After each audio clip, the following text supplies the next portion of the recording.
নির্বাচন বিলম্বিত করার কোনো সুযোগ নেই, আমির খসরু মাহমুদ চৌধুরী বলছেন। অর্থাৎ বিএনপির সব নেতা যে কোনো অনুষ্ঠানে যাচ্ছেন, যেখানেই বক্তব্য রাখছেন, তাদের মধ্যে এখন অন্যতম বিষয় হচ্ছে নির্বাচন। এই নির্বাচনের ব্যাপারে কেন তারা বলছেন এই কারণে তারা মনে করে যে নির্বাচন যদি বিলম্বিত হয় অন্য পক্ষ ক্ষমতায় আসবে। আবার অনেকে মনে করছেন যে নির্বাচন যদি বিলম্বিত হয় তাহলে নানা রকম ক্ষমতার ভাগীদারদের জন্ম নেবে এবং সেখানে বিএনপি ক্ষতিগ্রস্ত হবে। এই কারণে বিএনপির কাছে এখন সর্বোচ্চ প্রায়োরিটি হচ্ছে নির্বাচন। আজকে দেখেন যে ইসলামী আন্দোলন চরমোনাই পীর বিএনপির বিরুদ্ধে বেশ সোচ্চার ছিল, নানা রকম বক্তব্য নানাভাবে কটাক্ষ করেছে তারা বিভিন্ন বিষয় নিয়ে।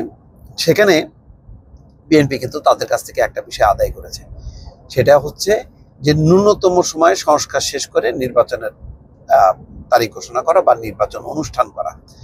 সে কথাটাই আমির খসরু মাহমুদ বলছেন যে নির্বাচন বিলম্বিত করার সুযোগ নেই। তিনি বলছেন শেখ হাসিনা ও ফ্যাসিস্টের পতনের পরে বাংলাদেশে খুব স্বাভাবিক ছিল যে নির্বাচনের মাধ্যমে জনগণ তাদের মালিকানা ফিরে পাবে, সেটাই ছিল প্রত্যাশা। সেই প্রত্যাশা এখনো জনগণের আছে, সুতরাং সেটা বিলম্ব হওয়ার কোনো সুযোগ নেই। রোববার ন্যাশনাল পিপলস পার্টি এনপি আয়োজনে বহুদলীয় গণতন্ত্র এবং স্বাধীন সার্বভৌম রাষ্ট্র প্রতিষ্ঠায় শহীদ প্রেসিডেন্ট জিয়াউর রহমানের ভূমিকা শীর্ষক আলোচনায় তিনি এই কথা বলছেন। বাংলাদেশের মানুষের মালিকানা ফিরিয়ে দেওয়া ছাড়া গণতন্ত্রের অগ্রগতির কোনো সুযোগ নেই বলেও উল্লেখ করেন আমির খসরু মাহমুদ চৌধুরী। বলছেন নির্বাচন ব্যতীত আর কোনো পথ নেই, অন্য কোনো পথ খুঁজতে গেলে সন্দেহের উদ্বেগ হবে।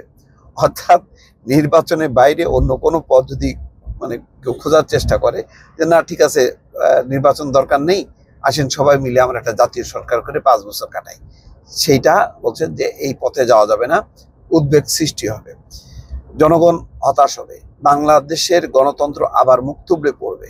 তিনি বলেন আগামী দিনের পরিবর্তনের ক্ষেত্রে কোনো দল, কোনো ব্যক্তি, কোনো গোষ্ঠী যদি মনে করে একমাত্র তাদের চিন্তার প্রতিফলন ঘটাবে তারাই সিদ্ধান্ত নেবে এবং তাদের সিদ্ধান্তে আগামী দিনের বাংলাদেশ পরিবর্তন ও সংস্কার হবে, সেটা ভুল।